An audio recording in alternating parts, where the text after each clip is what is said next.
So I'm just here with, I'm not sure, sir, if you're an out client. I don't know if there's such a word. Or are you not in the hospital? Are you, what's that? I'm an outpatient. Okay, I'm just here with an outpatient, a very kind out, I'm going to call you an out client.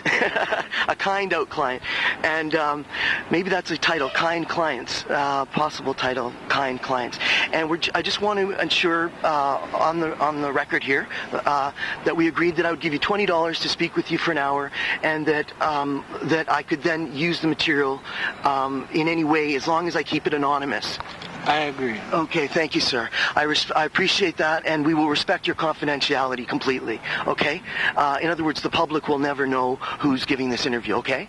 Fair enough, thank you. Okay, so if I can just ask you to remember as far back as you can to your childhood, what your earliest childhood memories were like, your family, the positive things, the negative things, and then we'll just go through that chronologically. Okay. Okay, just a sec. Okay, go ahead. Loud, yeah. Well, I remember back in the days, I lived with my mom, my dad, a few aunts, uncles. We had a dog, 2 dogs, a lady one named Marmaduke, a man dog named Butch. A little louder, please. Yes. And some of my sisters and brothers were kind of afraid of the dog, but I tried to coax them along as we went through traveling. We lived all over the world, and we had good times, we had bad times. When you say you lived all over the world, can you tell me where and for how long? And how old you were at the time, and how many brothers and sisters you had and stuff? Well, Jamaica was one place we lived. Yeah. I believe I was maybe 10. And we had cows, goats, all kind of stuff. My aunt had a house. My grandmother was alive at the time. Sorry, we'll just wait for the ambulance to pass. Yeah. What did you say about your grandmother? My grandmother was alive at the time. Okay. Can you tell me about your relationship with your grandmother? She was kind. She was a loving person, very kind. She loved to cook and tend to the goats. And it was kind of like a pilgrimage kind of thing, like, you know, because what we used to do is we go out, feed the goats and the animals in the morning after breakfast, and then I'd walk my dog. You what? Walk the dog. Yeah. It wasn't really my dog. It was like one of my dad's dog or my uncle's dog. I'd walk the dog, carry it for a run, come back, shower. Which dog was this? What was the dog's name? Butch. Okay, and what kind of dog was Butch? He was a lion. A what? Well, kind of looked like a pit bull. Okay. But I call him a lion. A lion? Yeah. Okay, why did you call him a lion? He wasn't afraid of any animals. He would corral the race horses and the cows. Yeah. When they needed to go back in the pasture. Uh-huh. In the corral, in the field where we have them fenced in. Yeah. Which animals were they? Goats, cows, and race horses. Okay. Now, what did you do with the racehorses? Well, I was too young to ride the racehorses. So I would get on the back of Butch and pretend he was a racehorse and ride him around, and he would scare the racehorses back into the corral. And did your family, was that the family business, racehorses? Or did you sell them or raise them or what? Basically, that's what they did. They bred them, thoroughbred, tried to get a pure breed of racehorse, the faster ones. Yeah. And then they had a sport. It's still a sport, racehorse racing. And they'd race them one on foot. But back in the day, the bigger gentleman would come, one man may have 200, he say, I have 200, say, see my horse is faster than his horse, and we ride, each man ride his own horse, and see who is faster, which one of the horses is faster, and then the winner gets the pot. Whoever put so much, then the winner takes all. And did you, when you were talking about the other animals, were those Were those animals, did you raise them to eat, or what did you do? Yeah, Okay. the goats and the cows. And who slaughtered the goats and the cows? Mostly my uncles. Okay. Did they sell the meat as well? Yeah. Okay. Yeah. So that was, did they live, you said your uncles, did they live near, like how big was the farm? It was pretty big. Like how many acres, any idea? Like, well, I would say at least 1.5 acres at least. And do you, how did you feel in terms of your bond with Butch and the other animals? Like, you didn't mention any brothers or sisters yet? No, I do have brothers and sisters. Okay. They were kind of afraid of the animals. Oh, you did mention that, yeah. Especially the dog. Okay, but do you feel you had more of a connection with the dog?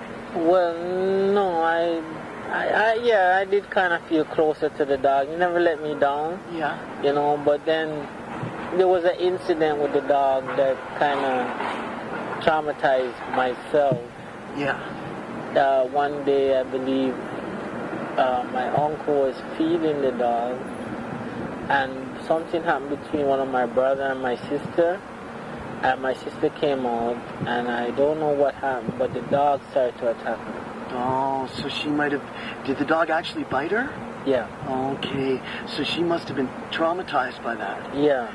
And yet the family still decided to keep the dog? Yes.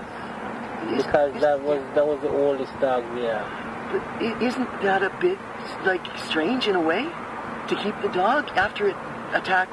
Yeah, but now they've not euthanized, but they have spaded it. Oh, so it calmed, or neutered? Was he a male? No, yeah, he was a male. Okay. So now he's female. Do you think he calmed down after? Yeah, he's calmer now. Okay. Did he live with you for his whole life? Most of the time. Did he ever attack anybody again? No. No. Not that I can think of. Okay. So, this was back in Jamaica. Well, where he attacked the person? Yeah, on the farm? On the farm, but on the east side of town. Okay. Now, I just want to ask you something. Yeah. But you said you attacked your sister. Yeah. Okay. Now, I just want to move forward a bit because, but it's fascinating for a guy like me from the city to get a picture, and you're painting a very interesting, beautiful, and yet challenging picture. Yet a ferocious. Well, the dog attack is difficult to hear about. Yeah, but it sounds like there were some beautiful things. I mean, did you enjoy growing up on a farm? Yeah. What did you enjoy about it? Well, we had things like linen, material, clothes. Yeah. The family kept us well dressed. So you had everything you needed in terms of clothes. Yeah, we didn't have very much money as a kid growing up. But I used to have hobbies. Okay, like what? After they started to invent stuff. Okay. We reached to a point where they invented aeroplanes, spaceships. And I believe they had me flying. It sounds weird. Yeah. Like most people can't fathom it. But if you were there, I believe I flew maybe 3/4 of the world. Oh, or maybe okay. half of the world. You're saying you've traveled a fair bit. Yes, I traveled. Now, do you want to briefly tell me how old you were when you left Jamaica, where you guys went, and how long you stayed in each place, to the best of your ability? I don't know, maybe I was 14 or so. What's that, a little louder, sir? Maybe I was around 14 when I left Jamaica. Yeah, and where'd you go? We went to Cuba, then we went to South America. Okay.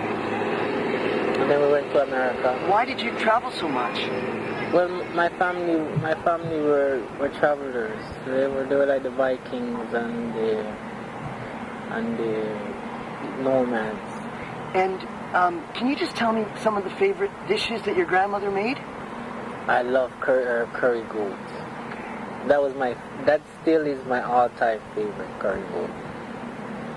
And any desserts or other dishes that she made that you remember that you liked? Yeah, it was apple pie. Apple pie? Pumpkin pie. Pumpkin pie, yeah. Yeah. A little louder, sorry. Yes, yeah. Apple pie, pumpkin pie, and there was orange marmalade. Okay. I love that. Wow. Can you tell me, please, when you first had contact with the psychiatric system? In 1997, okay. I had an incident with one of the workers in my building who was doing a little bit of construction, and I had an interaction with him in which he was outside. He had a screwdriver in his hand. I was going to go buy some Kentucky Fried Chicken, and he threatened me. Okay. Yeah. He threatened me, and I pulled out a kitchen steak knife, and I threatened him back. And the police came and knocked my door, and I answered the door, and the man cop grabbed me in my neck, pulled me out of the apartment, and the rest of them put on the handcuffs. And I went to jail. So I was in jail for about 2-3 months. No idea when I'd get out. And my lawyer came one day. I had a court date, and the lawyer came and said, "We have a place better for myself than jail." So I said, "Okay." So I was listening. He says, "Yeah, you can get meals there. They'll give you a little bit of spending pocket money, and I'll be in a program. And when I finish the program, I'll be free to go on the street. And by the criminal code, the cops won't have it on their computer as any charge or any conviction, but all it will say is NCR, Not criminally responsible. Yeah, yeah. And I will be free after the doctor lets me out to go in the community." Yeah. And I said, "Okay, thank you. I'm very interested in that. I'd like to go through the program." And within a week, I was at Queen Street Mental Health Center. And I got along with the nurses. I tried to do my best. I didn't bother anybody. I didn't have any fights with anybody here when I was staying here. And they carried us to the gym to play basketball. We had a great time. They walked us around the property in the morning, gym in the afternoon, pool. We would go swimming, take a shower, then go in the pool, swim. Swim for maybe an hour in the afternoons. And then back on the unit for lunch. And by, say, 2 o'clock, maybe some arts and craft or bingo. By 4, watch some TV. By 4, dinner again or so. And then maybe TV till in the evening, and then bed. Medication and bed. Sorry, how long were you in for? Do you know? Do you remember? Estimate. Approximately 10 years. 10 years? Yes. Wait, not in and out, you mean? I was here from... Yeah, sorry, I don't want to assume anything. I was here from 1990, late 97 till 2006. So that's about 9 years. Were you an inpatient that whole time? Yes.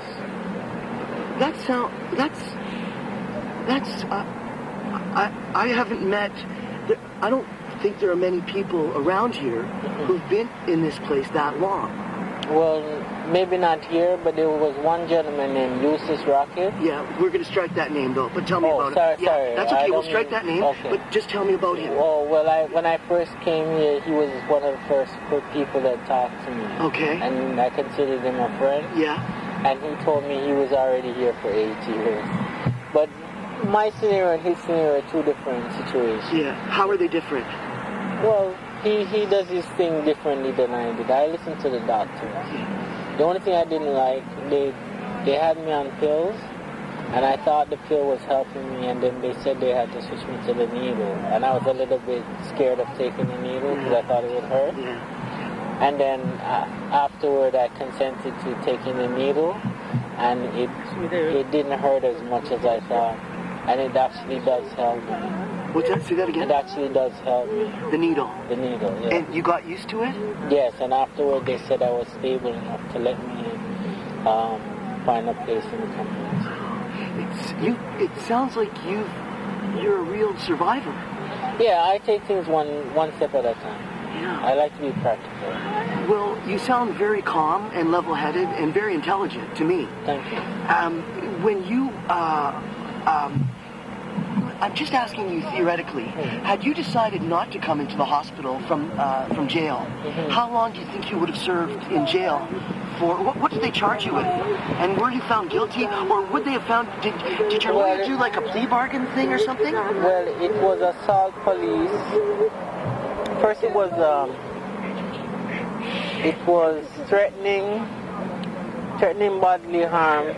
Can you give her a light, please? With intent to cause damage and damage to property. And it would have been up to the judge how much time I would have had in jail. But the case itself was taking a long time to be tried. You know, so I was doing what they call dead time in jail, waiting for my trial. So basically, sorry, we need to just, if you could just be quiet, okay? Thank you. So basically, it would have taken longer than I thought. Just waiting for the trial. If you want to stay here, you need to be quiet, okay? So I could have been in up to a year just waiting for trial. Okay, what's that? I could have been in jail up to a year just waiting for my trial. Okay, waiting, So I decided, instead of doing my time before even being convicted, I might as well opt for the option of coming to the hospital. Okay, I want to challenge you, okay? Because I don't know a thing about your case at all. Okay. Except what I'm saying, from what I understand, when you're doing dead time, you can get 2 or 3 for 1. Yeah, okay, 2 or 3 days. So if you would have been found, do you think you would have been found guilty, or did your lawyer want to fight it?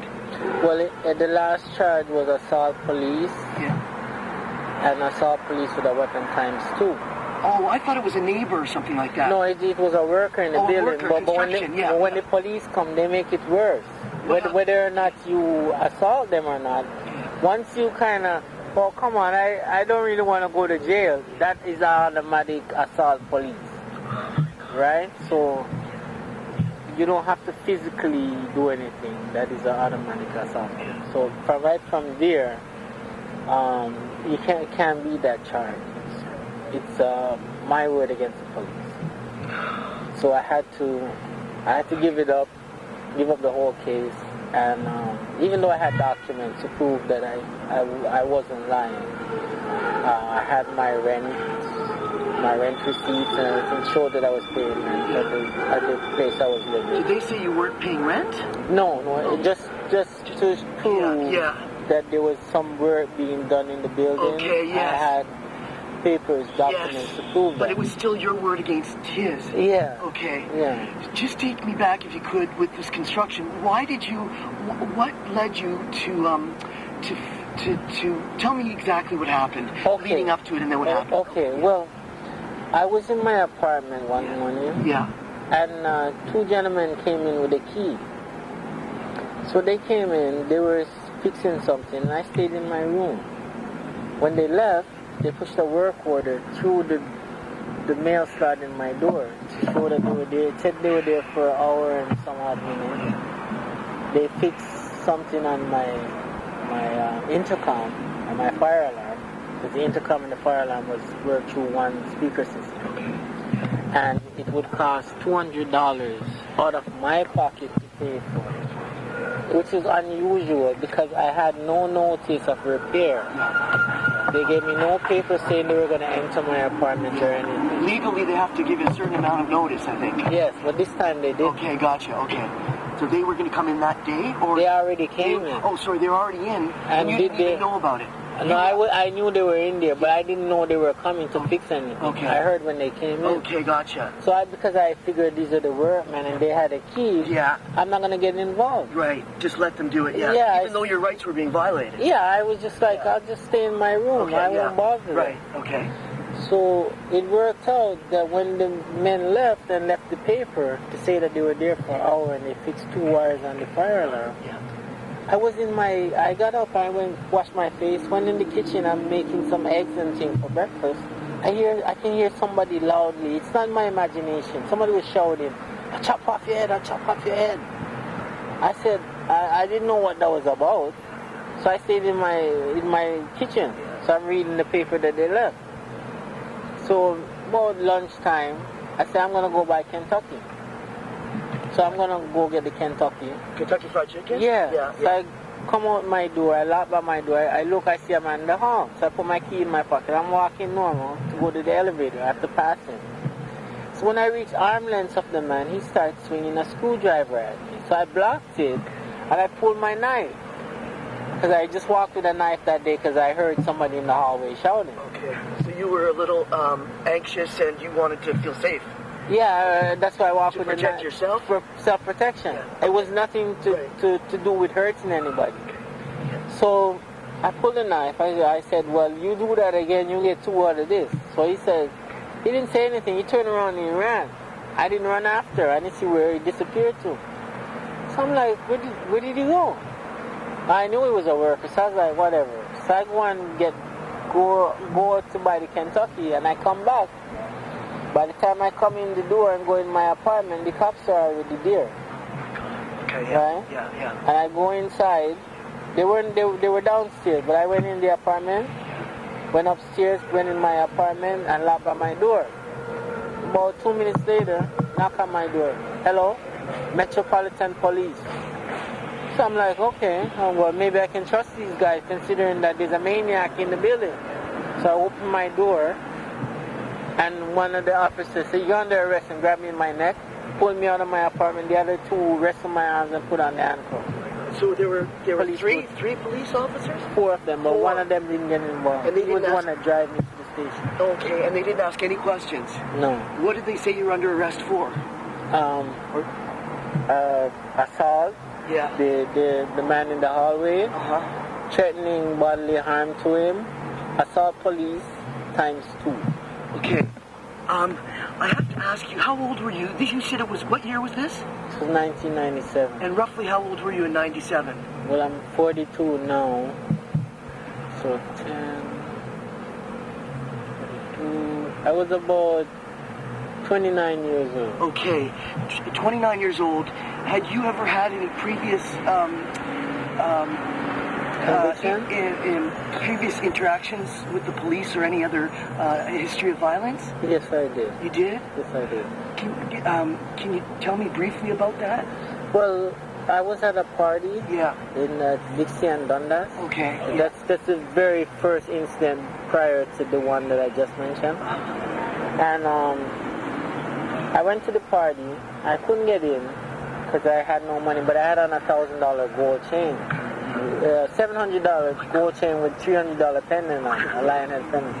So somebody said, one of my friends said, let me see the chain. Yeah. So I took it off and let them see it. Yeah. And buddy started walking on. I'm like, yeah, don't go nowhere with it. I want by my chain. So he says, 1 second, I'm just going to give this guy the food that I bought, and I'll be right back. So I'm walking out with him. He jumps in a car, and the car takes off. I start running after the car. I just want by my chain.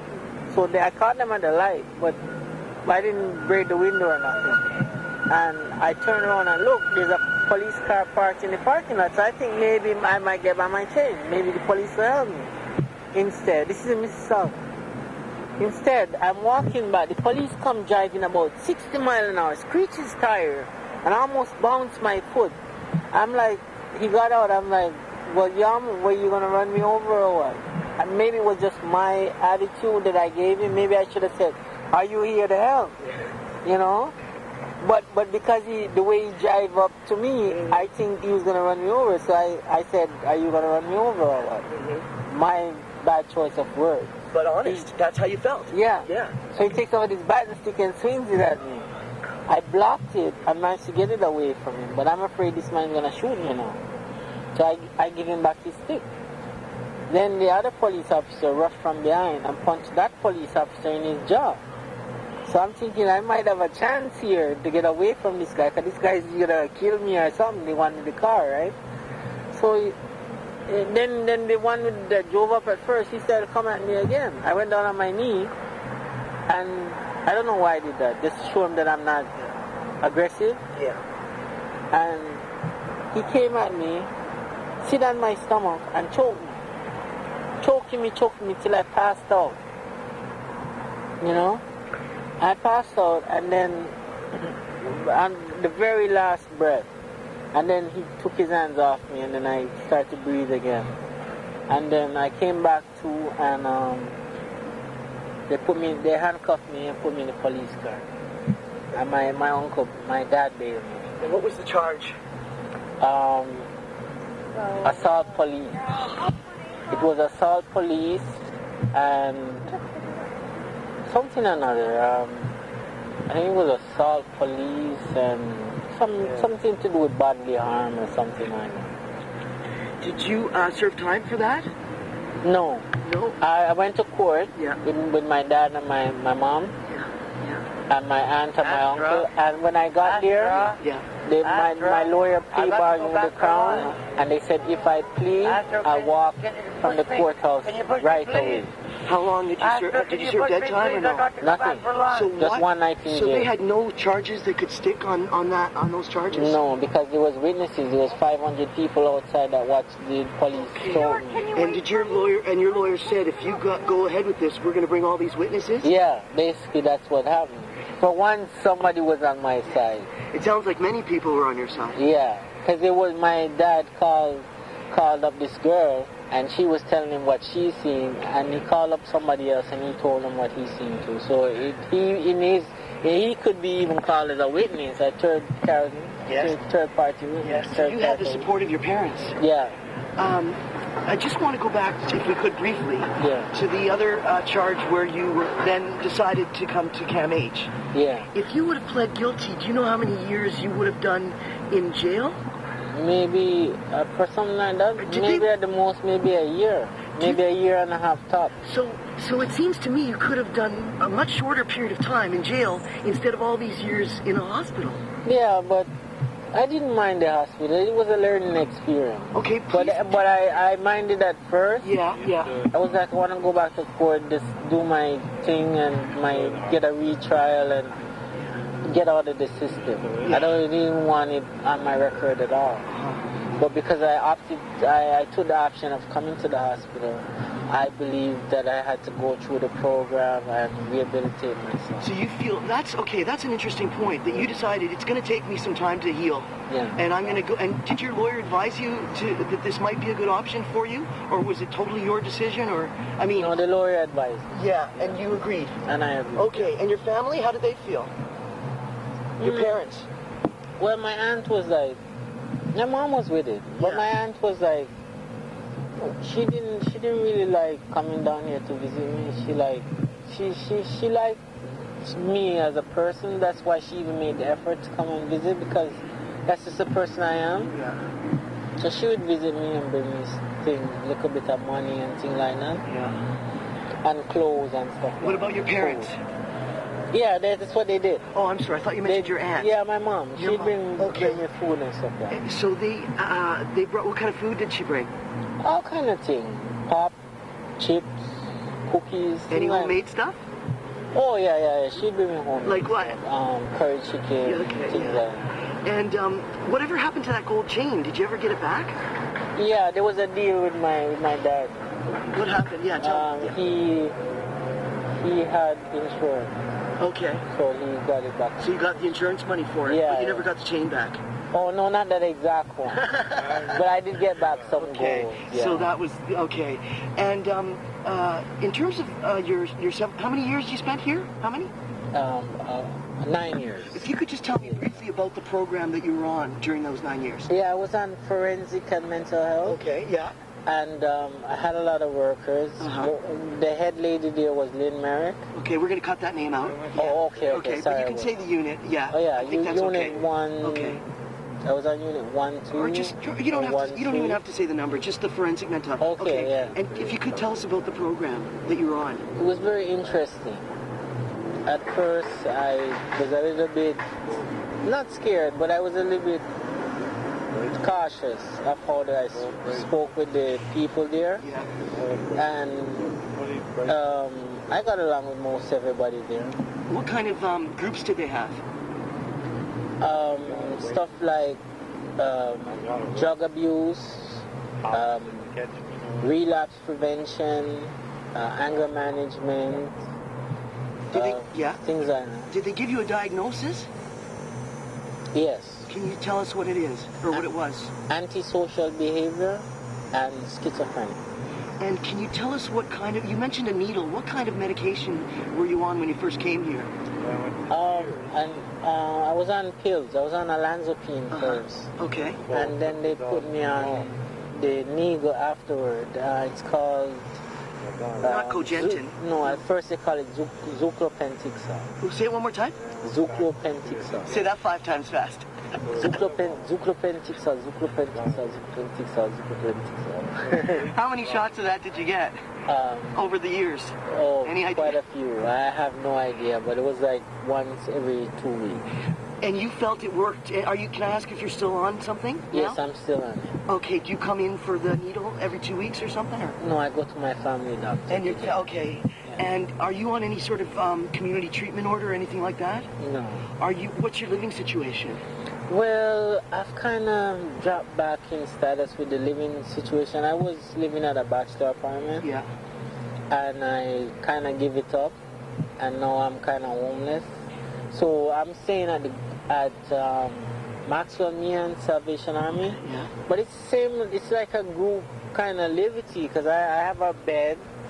There's 3 other people in the room. They have 3 other beds. And I have my own little locker. All I need is a phone and like maybe a little tape recorder to listen to some music. I'll be alright. And they feed us. And how long have you been homeless? Roughly. 2 weeks now. 2 weeks. Yeah. And I think you mentioned off the tape that you have a worker? Yes, I have a worker. And what's the plan? The plan is to get me some money, my social worker.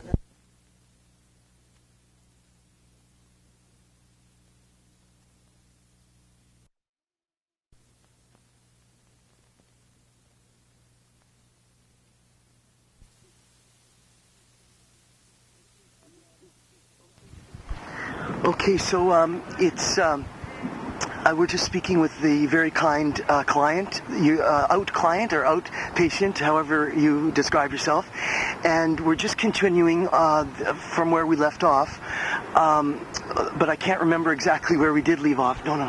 So, but why don't we, if I could, take you back to your childhood a little bit and just ask a few more questions about that, okay? Yeah. So, what was there, in terms of, did you guys ever have a church? Did you ever go to church, or was there any spirituality in your life when you were younger?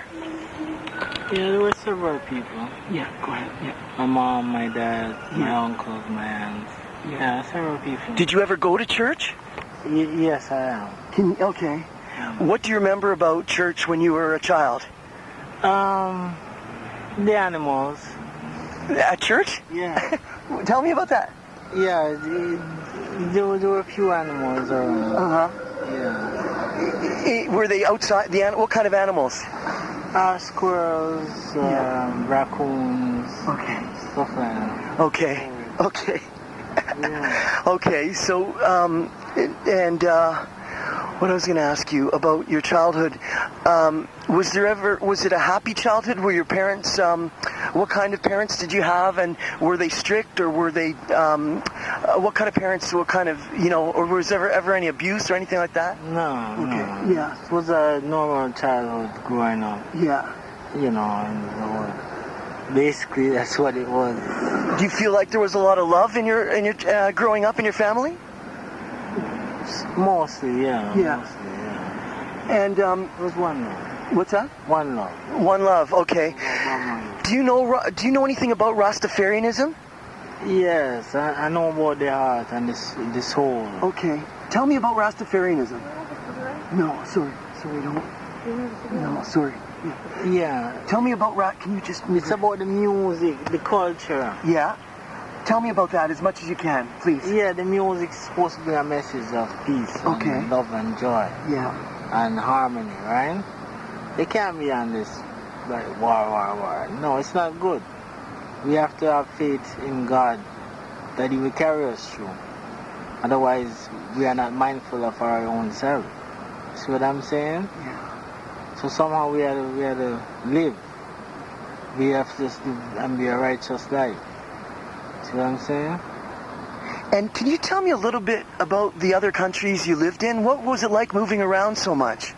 I was basically trying to focus on what I have to do in the day. Yeah, and talk to people and be religious. And what grade did you reach in school? How far did you go in school? I went to grade 10, and then I went to a little college, Sheridan College, and then life got good.